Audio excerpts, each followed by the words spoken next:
Mga boss, so ito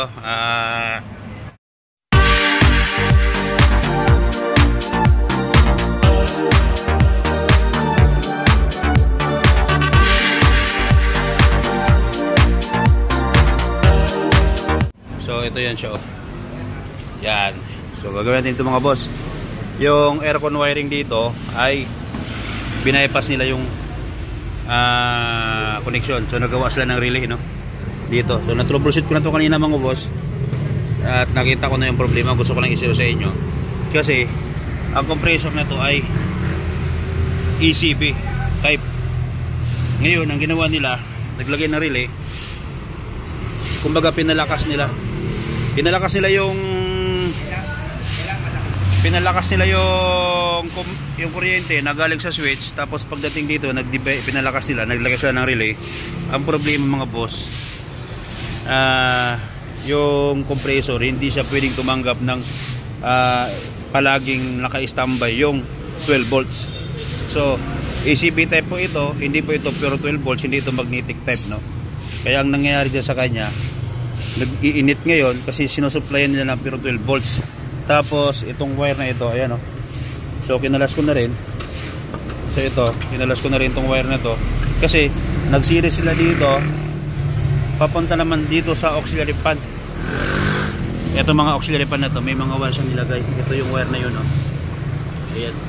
So tanggalin natin yung wire na yan para may balik natin. Tapos ito lilinisin ko muna ito. Kita nyo, ito yung relay. Yan, tatanggalin ko itong relay na to.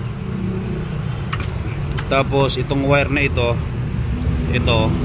yan, pumasok sa loob yan mga boss. So pakita ko sa inyo. Ito tayo. Ito yung Mercedes na tinatawag nilang Artista van. So kung nakita nyo, may ilaw na dyan kasi tinutroubleshoot ko yung wiring dyan papunta dito sa aircon switch. So mamaya bubuksan ko itong aircon switch, repairin ko yan kasi dito nagkaroon ng problema talaga mga boss, kaya nasira ito dahil doon sa ginawa nilang wiring. Nadamay itong aircon switch, nadamay, hindi dapat ito nasisira lang yan dahil doon sa nagkaroon ng over voltage doon sa wiring connection ng aircon. Kaya nangyari, tingnan nyo. So ito yung wire na nilagay nila. Tingnan natin kung saan ito pumasok. Ito yun eh. So tingnan natin kung saan nila pinadaan yan. Okay, para makuha natin yung pinaka dyan. Ito siya, oh. So tanggalin ko muna yung mating sa to, tapos update ko kayo. So kailangan ko tanggalin ito para ma-access natin ito mga boss, kasi tingin ko na dito yung baterya, oh. Ayan, oh. So nabutas nga ito, kakaapak-apak, kaya tanggalan natin itong tornilyo na to. Diyan nga kasi may logo ng baterya na nakalagay, oh. So kailangan natin buksan yan. Buksan ko lang muna, tapos tingnan natin. Lagay ko lang dito sa gilid. Yan. So ito na yun. Yan natin. Yun, oh. Charang. Kita nyo, oh. Bakat ng kahapon, oh. Nasunog ko.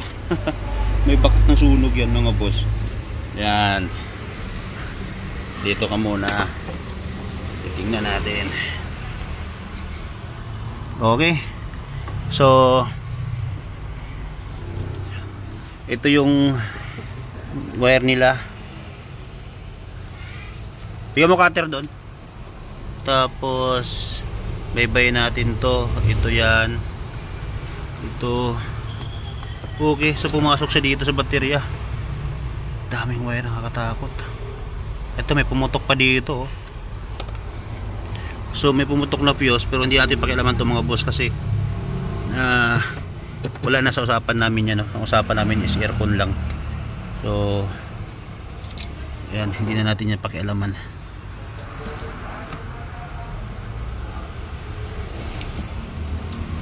Yan. Ito ang wag nyong gawin. Pag hindi nyo kabisado mga boss, wag nyong baguhin yung wiring. Kasi hindi ito biro sa sasakyan. baka lalo magkaroon pa ng problema. So putulin na lang natin dito, katulad dito, lalong lumala ano. So kita nyo naman, ang dami mga wire. Ayan no. So wala dapat yan. Ngayon fuse 20 amperes. So ayan, putulin ko na lang to dito.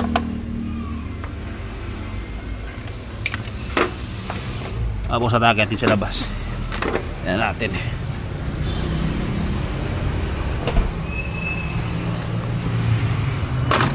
So takin natin to. Ito oh.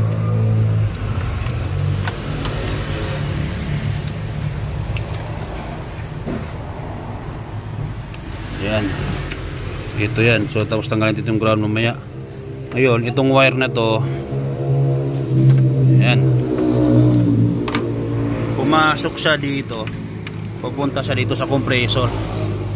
Tingnan nyo. Ayan o. Ito yung sakit ng compressor. Ayan. So hindi talaga maganda yung ginawa no. Tanggalin ko na lang muna ito, tapos kabit natin, tapos gagawin sa loob. Balik natin yung mga ginawa nila dyan. So kabit ko na yan. Focus na tayo doon sa aircon switch mga boss no. Update ko kayo. Yun, ito na mga boss. So na-final check na natin. So okay na yan dyan. Okay na si aircon switch. Tapos dito tayo.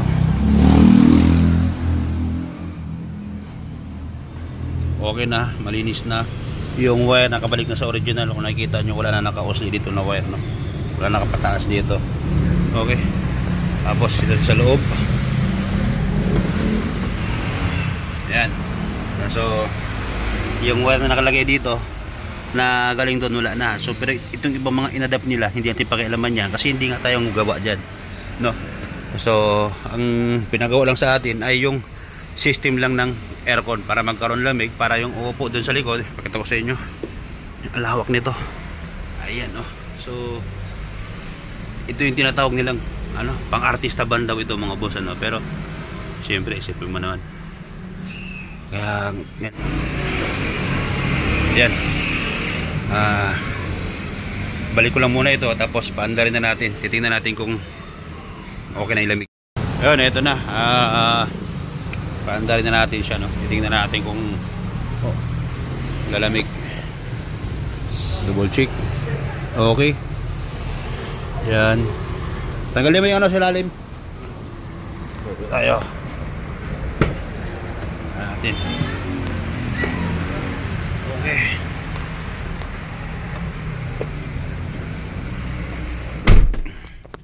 Start natin.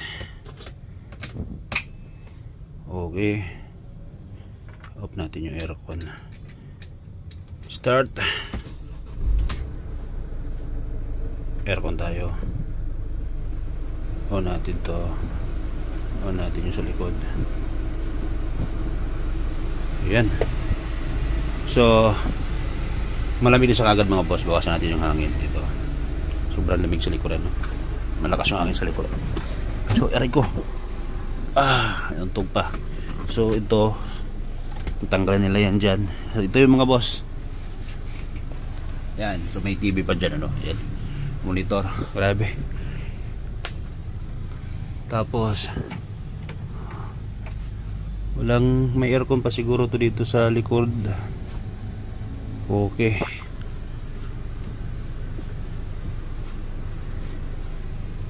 Yan.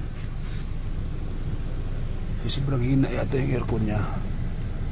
Ay meron, sobrang hina ng hangin dito. Ayan, so ito na mga boss.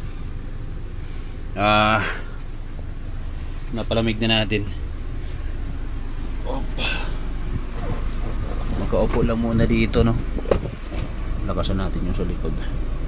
Ayan. So ilabas ko na to, papakuha ko na to mamaya. Kasi para may pasok ko yung Innova doon na problema din yung wiring, nasunog yung yung ano dahil ginatgat na daga, nag-short. So pasok ko na dito yon. Tapos ito pull out natin mga boss ano. So kunting idea lang pagdating sa ganito, mas maganda kung meron kayong scanner para makita nyo kung ano talaga yung problema, hindi yung huhulaan nyo na lang. So katulad nung pinakita ko kanina, imbis na masolve, mas lalong lumala, lalong lumaki yung problema, nadamay ito. So hindi ko na napakita kung ang pagbaklas ko at pag-repair nito mga boss, ano. So hindi kasi lahat ng pagbablog or pag-upload ng video ay napapakita lahat, lalong lalo pag mga ganito, kasi medyo malalalim po yun nasira mga boss. Basic lang po pinapano ko. So yun lang, kapag may katanong kayo pwede kayo mag-message o tawag sa number nandyan sa screen. Thank you.